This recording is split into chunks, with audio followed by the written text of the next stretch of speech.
लोकसभेच्या जवळपास 32 जागा या महायुतीकडून लढवल्या जातील आणि भाजप त्याच्यासाठी आग्रही आहे असं कळतंय।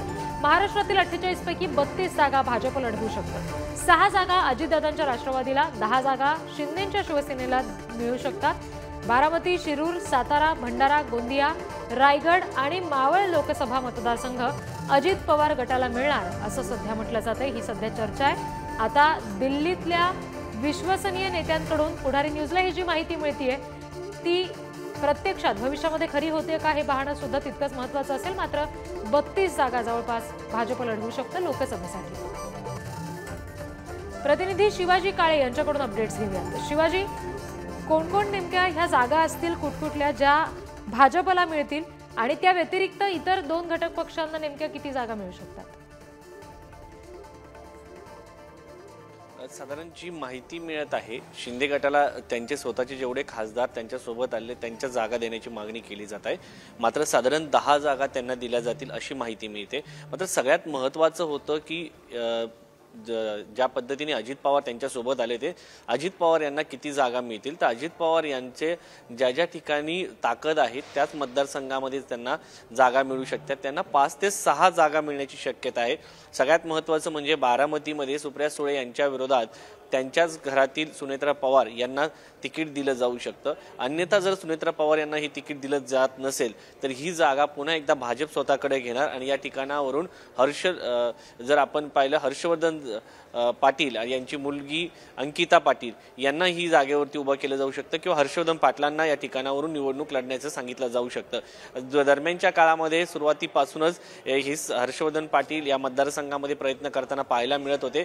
मात्र त्यांना या ठिकाणावरून ज्या पद्धतीने अजित पवार पुन्हा एकदा भाजपसोबत आले आणि ते सगळे गणित बिघडले त्यामुळे सुनेत्रा पवार यांनाच त्या ठिकाणी तिकीट दिलं जावं असं भाजपकडनं सांगण्यात आलेलं आहे। दुसरीकडे जर पाहिलं तर रायगड मतदारसंघामधून सुनील तटकरे हे विद्यमान खासदार आहेत, त्यांना हे तिकीट दिलं जाईल। भंडारा गोंदियामधून प्रफुल्ल पटेल हे स्वतः उभे राहतील आणि शिरूर आणि मावळ आणि सातारा या जिल्ह्यामधील ह्या ज्या काही लोकसभा मतदारसंघाच्या जागा आहेत यामध्येच अजित पवार गटाचं थोडीफार ताकद आहे असं त्यांचं म्हणणं आहे। त्यामुळं या जागा ह्या अजित पवार गटाला मिळणार आहेत। त्यामुळे अजित पवार यांच्यासाठी जरी ज्या पद्धतीने शरद पवार यांच्यातून ते बाहेर पडल्यानंतर त्यांना त्यांची ताकद दाखवून द्यावी लागेल आणि त्याचबरोबर ज्या पद्धतीने ते मतदार संघामध्ये सध्या चाचपणी करत आहेत त्या ताकदीचा उमेदवार नसेल तर त्या जागा त्यांना भाजपला किंवा शिंदे गटाला द्याव्या लागणार आहे।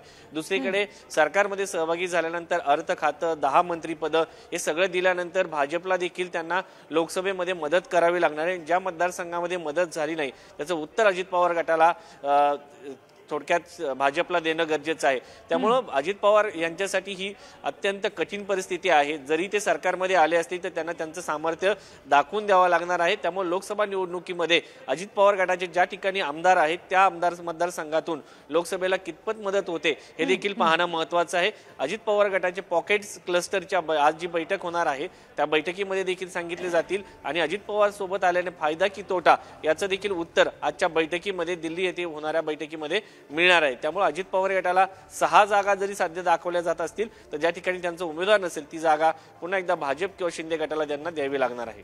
जी निश्चित, एकंदरीत महाराष्ट्रामध्ये 48 पैकी 32 जागा भाजप लढवू शकतं असं म्हटलं गेलेलं आहे आणि भाजपकडून या 32 जागा लढवल्या जाऊ शकतात। शिवाय अजितदादा गटाला 6 आणि शिंदेच्या गटासाठी म्हणून 10 जागा सोडल्या जाऊ शकतात। लोकसभेसाठीचा हा जो फॉर्म्युला आहे शिवाजी 32, 6 आणि 10 हा फिक्स झालेला आहे की याच्यामध्ये अजूनही चर्चा होणं या संदर्भात बैठका होणं बाकी आहे?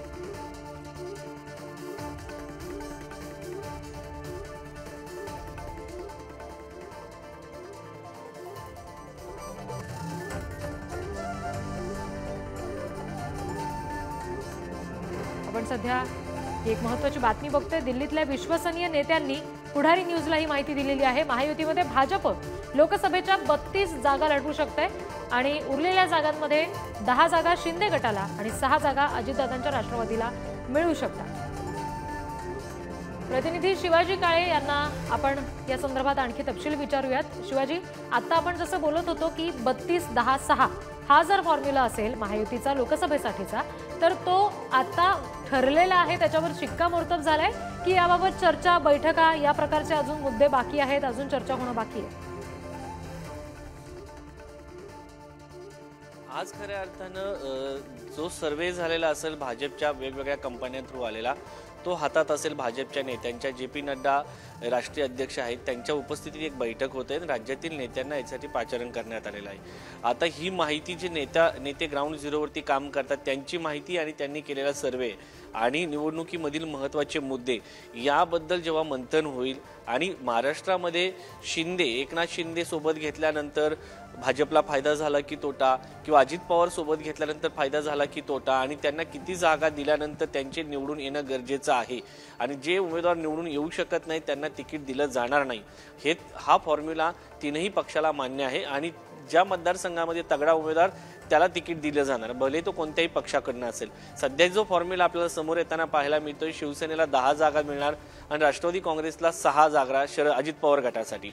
सगळ्यात महत्त्वाचं हे असणार आहे की अजित पवार गटाला या 6 जागांसाठी तितका तगडा उमेदवार त्यांच्याकडे आहे हे दाखवावं लागेल. त्यांच्याकडे सध्या जे 3 उमेदवार साधारणपणे आपल्याला पाहायला मिळतात ते म्हणजे बारामती, रायगड आणि भंडारा गोंदिया या 3च मतदारसंघामध्ये प्रकर्षाने जे समोर उमेदवार येताना पाहायला मिळत आहेत तेच महत्त्वाचे आहेत. 3 ज्या जागा आहेत, एक साताऱ्यामध्ये त्यांची ताकद असू शकते, मात्र सातारा ही जागा उदयनराजे भोसले स्वतः लढू इच्छितात आणि या ठिकाणी ते राज्यसभेवरती खासदार देखील आहेत.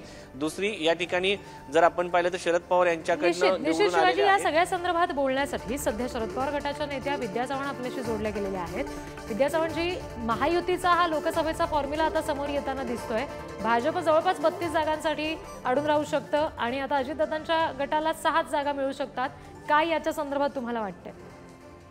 महायुतीचा कार्यक्रम हाच आहे की त्यांनी या 2 कुबड्या घेतल्या आहेत. एक कुबडी आहे ती एकनाथ शिंदेची आणि दुसरी कुबडी आहे ती अजितदादांची घेतलेली आहे. आणि या जोरावरती ते 32 सीट लढवायला म्हणत असतील, पण मला असं वाटतं 32 तर नाही, ते आणि 35 सुद्धा मागू शकतील आणि बाकीच्या लोकांना ते कमळ या चिन्हावरतीच निवडणूक लढवण्याचा फोर्स करतील हे निश्चित आहे.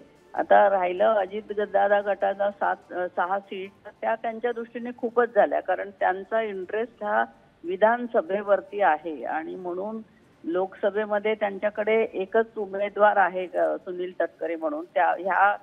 या निवडणुकांमध्ये त्यांनाही खूप जो सपोर्ट मिळत होता काँग्रेसकडून असेल, शिवसेनेकडून, ठाकरे गटाकडनं असेल, त्यामुळे तोही त्यांचा सपोर्ट यावेळेस मिळणं कठीण आहे. त्यामुळे त्यांची असलेला एक खासदार निवडून येणं पण शक्य नाही अशी परिस्थिती आहे. त्यामुळे 6 सीट देईल असं मला बिलकुल वाटत नाही. 1, 2 किंवा 3 सीटावर त्यांना समाधान मागायला लागेल.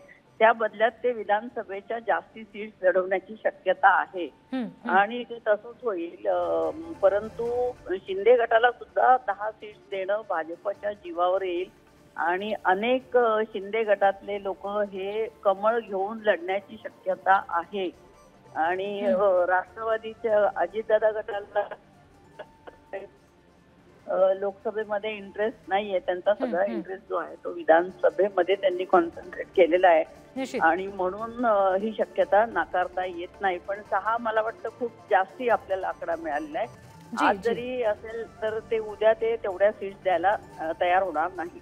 निश्चित. विद्याताई, धन्यवाद. तुम्ही पुढारी न्यूजशी सविस्तर या संदर्भात बोललात यासाठी.